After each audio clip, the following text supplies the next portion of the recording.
It's the Lekker Rugby Pod, only on Megaphone Rugby. Welcome to this special Pinocchio edition of the Lekker Rugby Pod.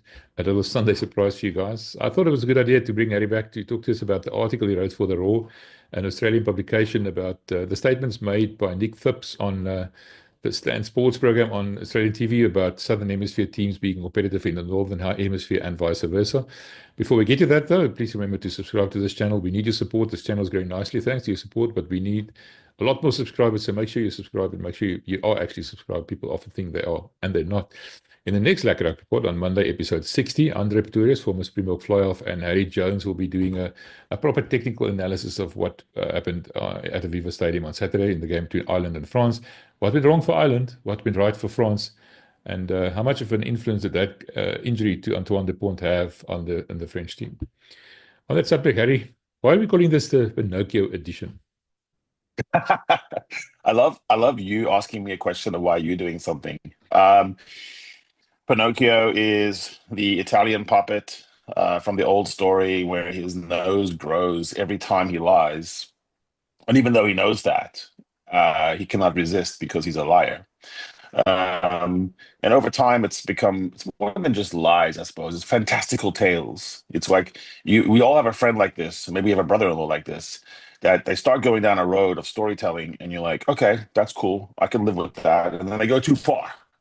So that's what Pinocchio has become in pop culture. The Washington Post used to use it, maybe it still does actually, but it might have just got worn out, from overuse of how many Pinocchios you had to use since 2000, whatever, 2016, as politicians around the world doubled down on the old truth that we all know, which is politicians lie, but they took it to a new level.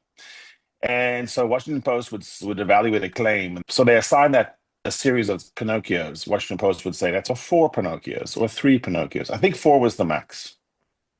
And so, and my editor from The Roar, where I've written, I don't know, 500 articles. I'm on my 2 millionth read, which is kind of what I do as the base, the bread and butter of my rugby analysis.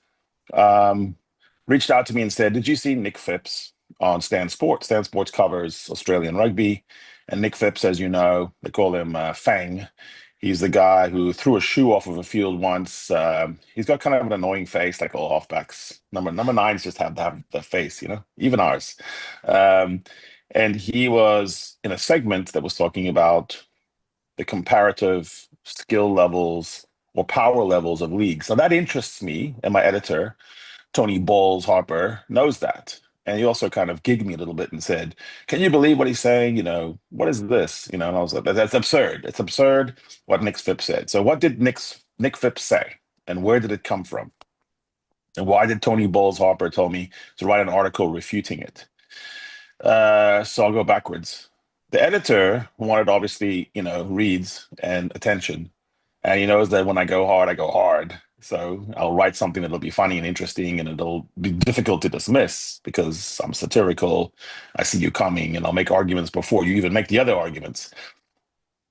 But also, I think the part of him that's just got integrity, which is, why do Australians sometimes make arguments where they're really making an argument using stolen valor? They're kind of using New Zealand as their argument fulcrum. They say how great they are, talk about World Cups won, they're referring to the 90s, but then they apply that today when they're in a parochial, kind of a lost relationship with New Zealand, where they celebrate any weekend where they have a good, positive winning record against them, as if it's like the world has ended. But by the end of the season, and I know, it'll be 80%, 75% in favor of New Zealand. But then Australians convince themselves that even in a competition that's shedding countries, Argentina, South Africa, and adopting countries that are not world powers, and there's no way forward for it. And it's a better way to do is what either the French do by moneying up their competitions, or by the Irish by playing against South Africans. They kind of content themselves that it's all fine and good. So Nick Phipps was on a show with some really good journalists, guys I know, Michael Atkinson, the most handsome commentator in world rugby, Ian Payton, a really good writer for the Sydney Morning Herald, and Timmy Horan, the great Wallabies inside centre that broke our hearts as Bok fans when he could not be stopped in a knockout match back in the day.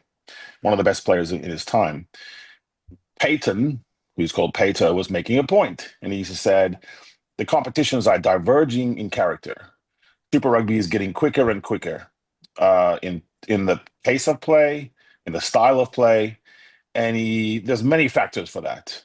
But one thing that he pointed to, which was interesting, and it would have been an interesting discussion if it just stayed there and they dug in and they talked about it, was elapsed time, game duration. So this is getting away from stupid ball and play stats, which, as we know, have all kinds of variables and doesn't bespoke great rugby. It could be kick tennis for 5 minutes. That's ball and play.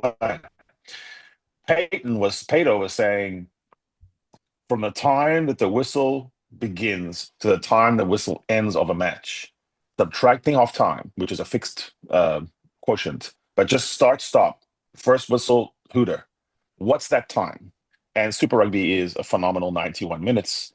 Phenomenal meaning not necessarily good or bad. For me, I don't like it. I like a slower rugby. I like more build-up. I like cataclysmic clashes. I like the scrums to matter so much that you want to take all the mud out of your boots before you scrum again. I like the build-up. I like the fact that you cannot run out the clock by having quick scrums. So even if you're ahead by 2 and you got the scrum and it's within kicking range, if you lose that, you're going to lose the game. I like all that. I like big athletes having a breather sometimes before they go again. But Super Rugby has said, and Pato made this point, which is the headquarters themselves is really into this and making their referees speed the game along so that you have 80 minutes played in 91 minutes. So only 11 minutes of actual downtime for a skeptical public in which they're in a death struggle to get people to be bums in seats against league, AFL, basketball, football. There's so many sports in the Australian crowded market that you have to fight for. Almost you have to apologize for your game going too long. Like, oh, I'm so sorry. It's only going to take less than 90 minutes. It's okay. Whereas I think it's more like, bounce houses and parks and scrum machines before, beer gardens and a concert at the end. And, it should be a 5-hour experience, tailgating, braai in the car lot. I mean, everything. It should be all encompassing. It should be a whole day, like Formula One does, like cricket does, like all the big sports who have lots of people watching them. They give you a whole day because people want the whole day. They're going to have the whole day anyway disrupted. Give me more. Peyton was saying that the speed of the elapsed time gasses the forwards, creates holes in the defense. And so you have the situation where out of the first 15 matches in Super Rugby this year, only one time was any team held under 20 points. That's crazy.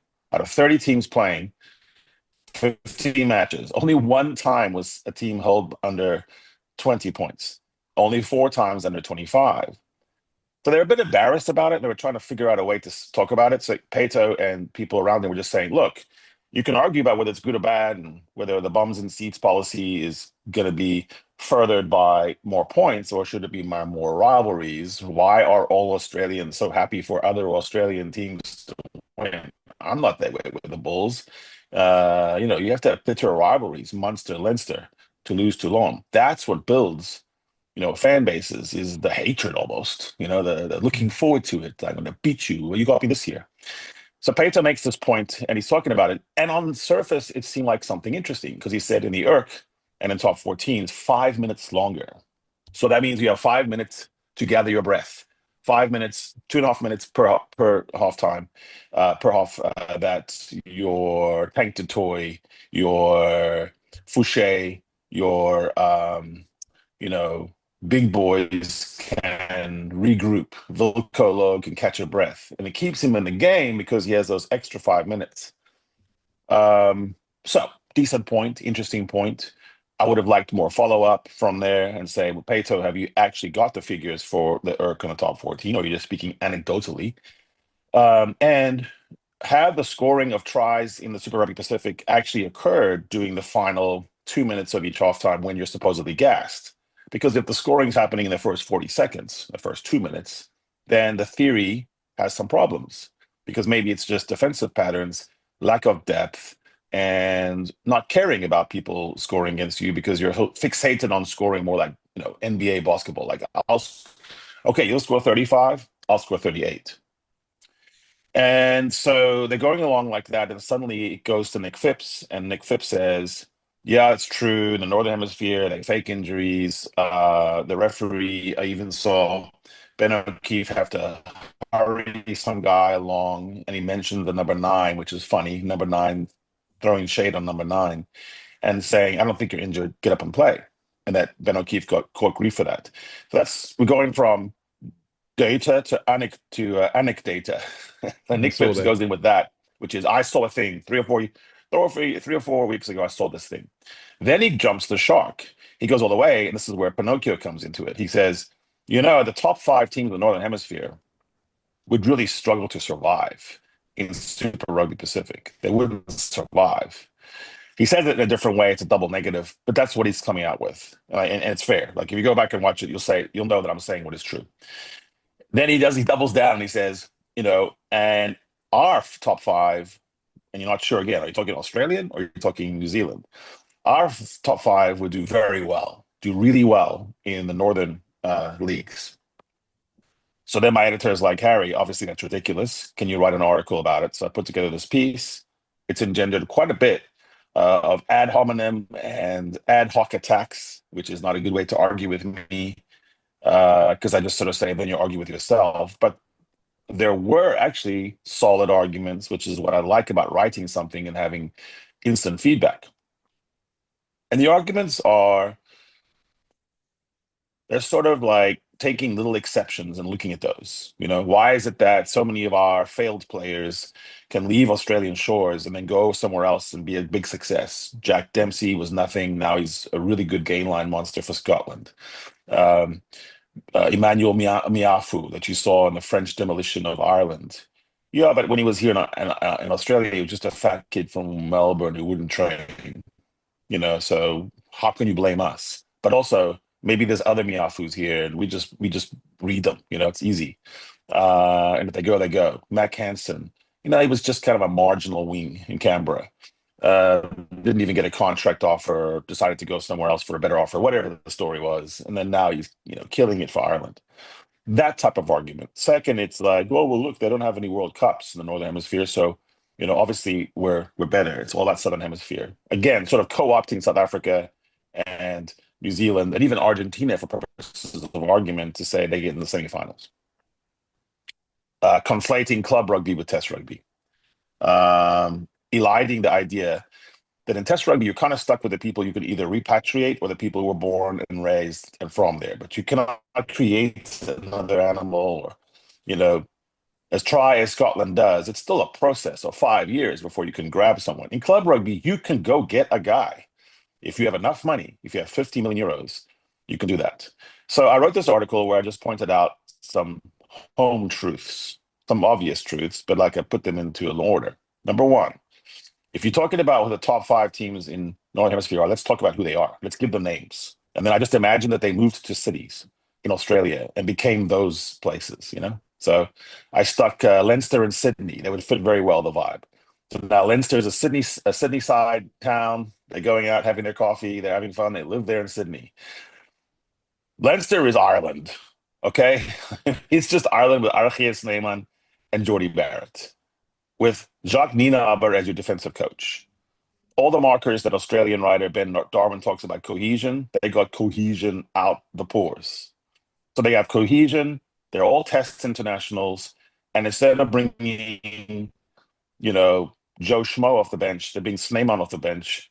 And they have one of the best Super Rugby players who ever played, Geordie Barrett, in their centers. And he comes off the bench. Who is coming off the bench for the Western Force late in the game, right? So you kind of point out that Leinster, within a year, would be not only challenging for Super Rugby honors, it would be easier for them because it's only 14 games. Whereas all the Northern Hemisphere, you have to play your whole league. And then if you're good, which is Leinster's unbeaten, you have to go play in the Champions Cup. So that's set aside. Leinster clearly would not struggle to survive and keep dropping out like the Melbourne Rebels did, like the Western Force probably will at some point in time. It's a shrinking pot. They would handle Moana Pacifica with their third team. They would handle Fijian Drua in the heat, in the humidity, in Fiji, because they're an actual Ireland team. The reason why they would do better in New Zealand against New Zealand teams is because Leinster, Ireland, Leinster beats the All Blacks in New Zealand. There is no Australian club team that beats the All Blacks in New Zealand, nor is there any New Zealand club team that beats the All Blacks in New Zealand.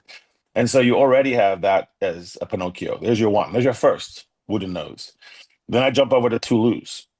We'll argue till the cows come home about whether Toulouse is delivering what it should, if it's the greatest this, greatest that. They have 900, 850 Test international caps in the team they start. And then just when you're kind of getting over being battered by the French pack and the French nine and Ramos, and then on comes pretty good Super Rugby performers, Chacobaris, Malia. You have Italian guy who's pretty quick, Capuozzo. So the argument of like, well, Super Rugby's quicker, harder fields. I think that Italian guy would like that very much. All the Argentina guys did. They were in the finals of Super Rugby as Jaguares against the Crusaders, handling the New Zealand teams better than Australian teams do. So Toulouse is easy. That's a lock. Put them in Melbourne. You have Manny Miafu, who grew up in Melbourne. So then you say, hey, like, you show us where to eat. And so they're fine. They're not struggling to survive. Then you go over to Toulon and you say, what about a proper muscle team? The thing about Super Rugby is they say we're quick and so you couldn't handle us. There's no way in rugby you can force another team to play quick and only play quick and avoid the physical struggle. If I can put you in the blender, I'll put you in the blender. Look how the French handled one of the greatest attacks that's ever been honed, which is Irish phase attack. And they ground it down with superior collisions, gain line. Huge guys like Manny Miafu doing one-on-one tackles. System, Sean Edwards. So it trickles up and down. The attention to defense in the Northern Hemisphere, which is bolstered by South African participation now, the physicality is a big problem for Super Rugby Pacific because it's losing the pride in not conceding tries. So they're getting too excited about these score lines of 38, 36, 42, 45, whatever. Then I went across the Northampton Saints because they took on the argument of like, well, Northern teams just don't know how to attack. That's the issue. And like, have you looked at the Northampton speed? You have Slide Home, you have Finn Smith, you have Alex Mitchell, you have people who are burning for speed. It's literally the English backline, and it's the backline that is scoring a lot. So they, again, would be fine. Put them in Australia for a year and see how they do. They're not getting relegated. Relegation is one of the big issues. Top 14 has relegation. So the problem with Super Rugby Pacific and the IRC is the bottom of our leagues are pretty poor. And sometimes they stay poor. The Dragons may not be good for a while. Some of the Italian teams may not be good for a while. They only draw 4,000, 6,000 people. So it's the same in Super Rugby Pacific. In top 14, if you're near the bottom, you might get relegated. And Pro D2, which is, heavily funded, catches up. So when you look at how money works, and it's not one-to-one, you couldn't just have suddenly a Dubai billionaire create rugby teams and they would challenge everyone else. You have to have the players. But if you do have 50 million euros, Toulouse can get Jack Willis to solve a breakdown problem, Peter Aki for a midfield problem. Blair Kinghorn can be your all-purpose fullback. You can just get the exact thing that you need at club level if you have all the money in the world. Obviously some of these test teams know what they're lacking. Scotland would love to have good locks, but they cannot go buy a lock. They could try to find a Duhan van der Merwe 5 years from now, get through the process and see if it comes out. But that's a difficult process. In club, you can wait till you see. So now we're up to 3 or 4 Pinocchios because it's impossible to imagine Toulouse, Leinster, Toulon, Northampton, and Bordeaux, who has some scamperers who would like Super Rugby a lot. Show me Louis Bielbieri struggling in Super Rugby Pacific. He would love it. Like, he would be the star of the whole league. Damien Pinot loves chaos ball. He likes things that don't make sense. Look at even what they did together. Bielbieri catching a ground offload from Ramos on the back foot, retreating to his try line, casually pooching a kick over to his brother, and then they get out of jail. I mean, it's insane. It's perfect Super Rugby. They would adapt very easily. Also, you have incredible nines across top 14. Baptiste Serran, Maxime Lucu, Nolan Le Garec. It's not just Dupont. I mean, they have amazing depth at nine. And so you immediately start to see the depth issue. The number one problem of Australian Super Rugby is depth. Just like with our guys, the minute they get pretty good, someone's making an offer and they're off. There's plenty right now playing in England, gonna be, but they don't stick, so they're gone. Unlike South Africa, they don't get to be picked. So there's no way to even bring them in because they have a policy of supporting Super Rugby kind of in a death spiral. Like, it doesn't matter what goes on. With Super Rugby, they have to support it. It's a farm system, which is why they all support each other. And there's too much friendliness in between the different clubs. You know, like every Australian going, "Oh, that was a good weekend. Why? Did your team win?" "No, we lost, but the three of them won." Like, whoa, that would never happen in our heads, you know? So I don't think that it's tenable. The difference between the ERC and Super Rugby isn't as great. So the top of Super Rugby and the top of the ERC is probably pretty comparable. I don't know what would happen with, at any point in time, any season, the best New Zealand team was the Crusaders forever. Every now and then it's the Chiefs or the Blues. How would they do against Leinster? I mean, we can extrapolate. We can see how well Geordie Barrett himself does, and we can gauge some talent extrapolation. I mean, we're sentient human beings. We don't have to wait until a laboratory experiment and go, "Well, there's no way to tell." You know, you can tell. You can take some things and look at them across side by side. That would be interesting. You know, in a 3-game series, site. I would like to see that series. It'd be interesting. That's what's going to come down soon in World Rugby, is the ability for clubs to face off. The middle, what's the middle? My Goof Troop Stormers playing against the Waratahs. I mean, we kind of know what that looks like. We saw that for 20 years. We know that when it's played in Cape Town, we'd probably win. When it's played in Sydney, they'd probably win. There'd be ascendancy sometimes, but it's give and take. It's pretty simple. The bottom, weak as hell. This is the problem of all the leagues, is it's difficult to have all that. The differentiator, again, is the Super Rugby is a sprint. It's got no games. It's done. So you never even get to the injury crisis. The injury crisis, they call it injury crisis, is a normal Thursday for Jake White. So that's the problem, is on the counterfactual, Nick Phipps said. And then if our top 5 guys go, are you talking about Australian That's teams? the next question, yes. I mean, one of them would survive. One would survive, the Brumbies. The Brumbies play proper rugby. They maul, they scrum, they do lineouts. They have speed on the edges, but they're a power team. And they would do okay. They would do as well as the Stormers, the Sharks maybe sometimes, but they wouldn't dominate. And they would not get into the top 4 of the Champions Cup. We know that by now, you and I, having seen some of the balancing you have to do and the depth problems. So when you lose Rob Bellatini and you lose, you know,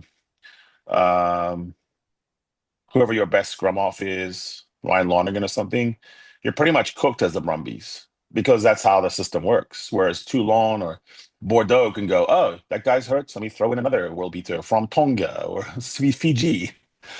And so, yeah, that doesn't work. If you're saying the best of Super Rugby as a whole, and you're sort of stealing the New Zealand skills and to make your argument, yeah, maybe. I think every year, whoever's playing really great rugby in New Zealand, from which All Blacks are chosen only, they only choose domestically based.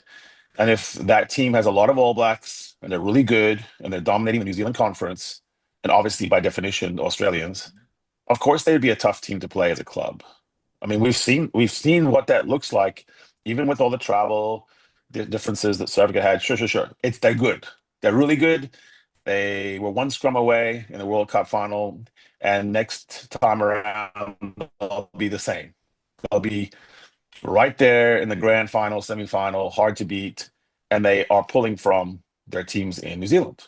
So we know that. They know that a New Zealand team, the top best New Zealand couple teams that would make their way into the IRC will be right there alongside Leinster and Glasgow. They would do as well as the Stormers and the Bulls have done because they're as good as that, and they get to keep their All Blacks, which is we don't keep our box. So the Stormers can produce as many locks as you want, but they're all playing in Japan and Durban and so forth, Dublin. So yeah, that's the difference. So it's okay to say that club rugby is different. It's okay to know that Toulouse and Leinster are amazing clubs. It's okay to just understand that, but don't start fudging the facts and turn into Pinocchio. And don't worry at what it says about the test level. It doesn't say very much about the test level. The box will be there.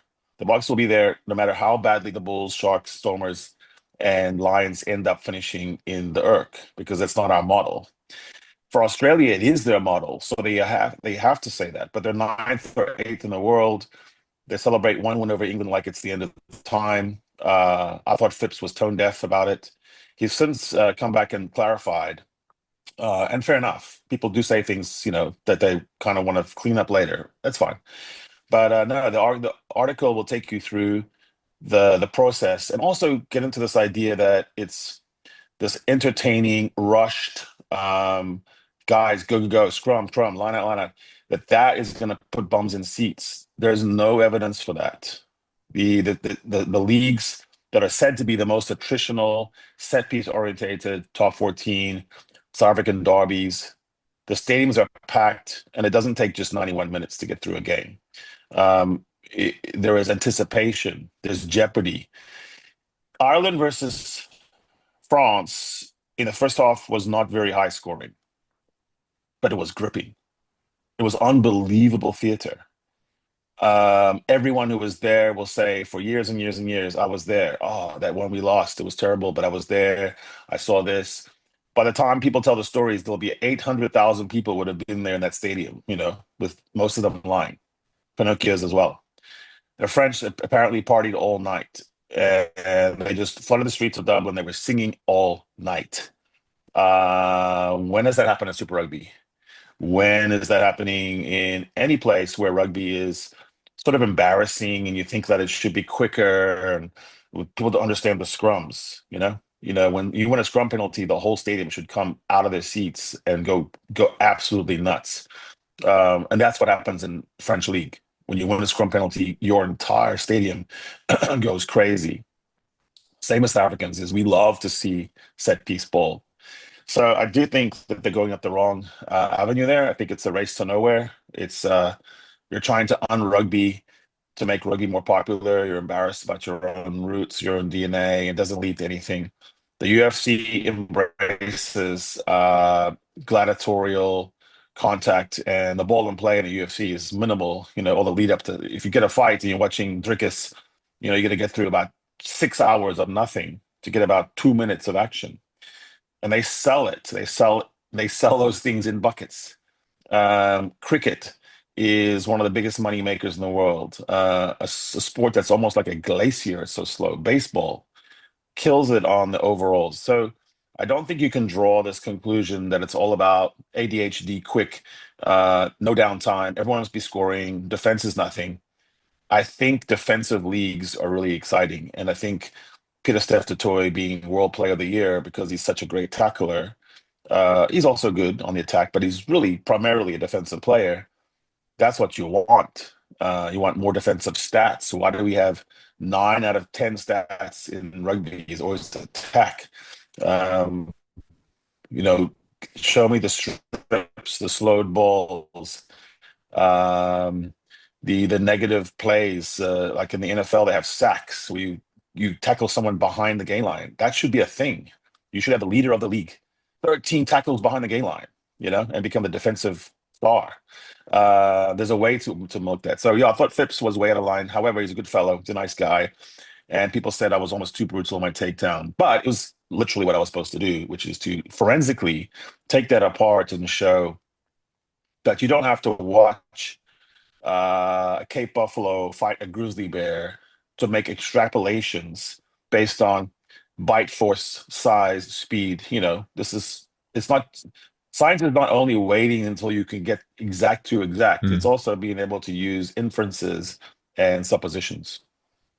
Well, the proof of the pudding will be in the eating, which will be when the Lions visit Australia. I mean, you're going to have the URC and the Premiership, the best of those two competitions, going down to Australia, and then put this theory to the test. Just briefly, what do you expect from that series?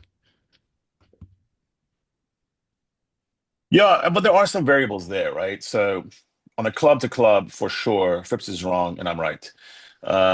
Any person who's like got intellectual good faith will say that Toulouse and Leinster would not struggle in Super Rugby. And everyone would say, there's no way that any Australian team is vaulting to the top of the Northern Hemisphere. It's insane. 26 rounds in the top 14 plus 8 in the champions. But when we have the Lions play the Wallabies, it's interesting because the Lions as a composite group is always better than the individual parts. Always. Go back in time and find one era in which a particular team like Ireland or England was better at beating Southern Hemisphere teams in the Southern Hemisphere than the Lions. You won't find it. Even when the Lions don't do well, they would have done even worse, if they had sent just the Welsh team, just the Scottish team. So it actually belies the idea of cohesion. And it takes away from this argument that it's a scratch team and so they'll struggle. They don't. They will do very well. They have done very well. They win more than they lose in Australia as Lions, which is not true of Wales, not true of Scotland, not true of even Ireland. So they'll be better than whoever the best team is right now. The best team right now is Ireland. So the British Lions will be better than Ireland. So it should be a annihilation. No, because the Wallabies, when they form into a test group, are better than some of their parts. They do have a better coach. Joe Schmidt is infinitely better than any of the Super Rugby Pacific coaches right now in terms of understanding Ireland, understanding the British Lions, decoding starter plays, fitness levels. Their scrum is better at that level. They play proper rugby. They analyze proper. They go through all the steps. So every Wallaby inside that camp is going to be treated properly, coached up, not coached down. So it's not just selection. And the thing about a selection anyway is it just comes down to the 15 on the pitch at that moment in time. So all the superior depth of the Lions doesn't really matter unless you can get 40 people on the pitch, but you cannot. It's 15. So when you go 15, the best of Australia, it gets right there. Fraser McWright is just as good as Josh van der Fleer, for sure. And we know that because we've seen that Cape Buffalo and that Grizzly fight in the cage before. We've seen McWright versus van der Fleer. So we know what that looks like. We know that on athleticism, there's a tapering right now of Ireland. Peter O'Mahony, being able to still make that team as great as he is. We love him. But he wasn't physically at the same level as, say, a Rob Bellatini is right now, who's at the peak of his powers, 25, 26 years old. That's incredible athleticism. So you start to have those matchups where, depending on who is on the field for the Wallabies, they sometimes have some speed, power, and pace advantages. Joseph Akuso Suaalii showed that on the end-of-year tour, where he was almost playing for fun, having never really played that much rugby, but his aerial skills reminded you of Israel Folau. All the top 14 guys are trying to find enough money to get him away, and they will pay him because he's a special athlete. So you do have those matchups. The Lions will enter as favorites. The Lions should win the series, not necessarily 3-0, but probably 2-1. Because those series tend to have a yin-yang. But if you had to bet right now all your money, you'd say a whitewash 3-0. You'd say that maybe closer than people think it's going to be. But in every case, you'd say that the bench of the Lions in the final 20 is going to be better than the bench of the Wallabies in the final 20. Their stopping power. Actually, you look at the French and how they played against Ireland, and you might almost see that the French would be like the Lions and Ireland would be like the Wallabies, in that there's a physical dominance factor in rugby that cannot be gotten around. And that's the problem. If you take the best of Irish pack, but then you slot in Maro Itoje, you slot in, the best English scrummager, and maybe a Gayline monster, and you go to the back line and you just throw in a Hugh Jones on the side of Mbadiaki, you start to see how those little changes, tiny little modifications can make something different. The Wallabies will be a known entity. We know exactly what they will look like. Right now, you could probably almost pick the team because they're picking from a very narrow group, and and they're going to have to develop a better kicking game to be able to stand with the Lions. The Lions, right now, you would say the biggest question mark, and it didn't get any smaller from yesterday, is who's the 10? You know, if you go with experience and top level ability to unlock, you say Finn Russell. He probably enjoy the Australian hard fields because of the speed with which you can reach his outside backs. If you're going with Wunderkind, next great thing, you look at Sam Prendergast, but he looked absolutely monstered, not just in the tackle, but just in his ability to think through a problem. And Joe Schmidt will always throw you curveballs. And then you have Jack Crowley, who's not getting picked. You have Finn Smith, who's super young in the English camp and looks like he has a good head on his shoulders. But is that what you need, or do you need someone who can provide fireworks? So yeah, those are all open questions, and everyone in rugby is looking forward to this series because it, like you said, it will solve some questions. It will answer some questions, and also it'll ignite new questions. So like in any sport, it just goes on and on forever. There's never a final resolution to it. The best we can come to a test level is that the Springboks and the All Blacks are always there or thereabouts, and that they are the true top two in the history of rugby over 150, 60 years. That's undeniable. And in club rugby, the best we can say is that leagues where you have 40, 50 million euro budgets and people sharing from broadcast revenue is gonna, in the end, it's gonna matter, because club rugby is a lot more about signing athletes, scouting the talent you need, and adding it to it. And it has to exist in an environment where rugby is popular. South Africa, France, Ireland now, those New Zealand still, those are always going to have better outcomes at club level. But beyond that, every team's got weak teams. Every league has weak teams. Every league has a couple of teams where you go, oof, you're really struggling to fill up, even 25% of your stadium. And this is the problem of rugby writ large. Right. Tomorrow, episode 60 of the Lekker Rugby Pod, you and I and Andre Pretorius are going to do a proper in-depth analysis, technical analysis, what happened yesterday in Aviva Stadium. No, I didn't see that coming. I was quite surprised about it. We were all sort of blown away. So I'm looking forward to that. So I have to let you go. You have to get on a boat in Mexico somewhere. So thanks for making time for us. Appreciate it. See you. Cheers. Man. Enjoy it, Daddy. Thanks, man.